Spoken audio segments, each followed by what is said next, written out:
How many of you guys experienced car trouble in your life?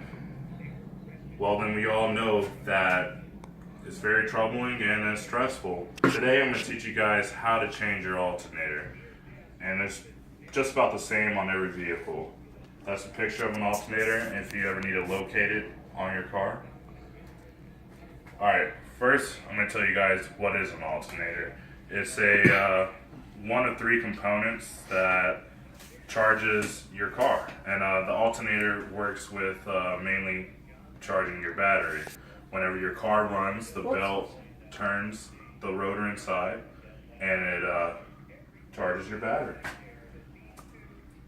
The first step you want to do anytime whenever you work with anything electrical in your car is you're going to want to remove the negative cable from your battery so you won't get electrocuted. That's positive cable. Positive cable, I'm sorry. The second step you're going to want to do is you're going to remove the serpentine belt, which is going to be located on your alternator. You're going to do this by pulling back one of the pulleys. This is your serpentine belt right here, and it's your alternator.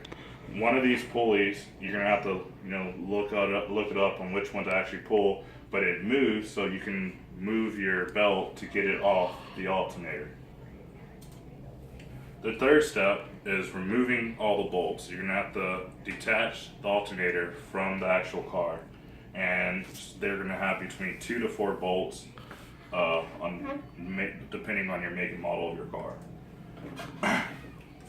The next step, you're going to pull out the alternator.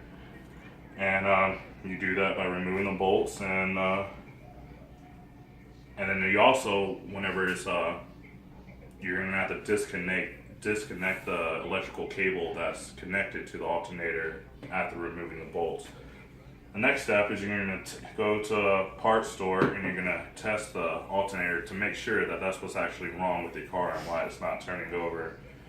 And you can also change out your cord and get a small refund or it go toward your new alternator. And now you're going to, whenever you get your new alternator, you're going to go back to your car, obviously, and you're going to put it into your car and reverse all the steps that I just explained earlier. And then you're going to replace the belt. You're going to do the exact same thing. You're going to use that pulley, grab the belt, and put it back on top of the alternator. And then the very last step is you're going to replace the positive battery cable back onto the battery so that your car will have power. And that's how you remove your alternator. Okay, we can't ask questions. Yeah, go ahead. What's up, Grant?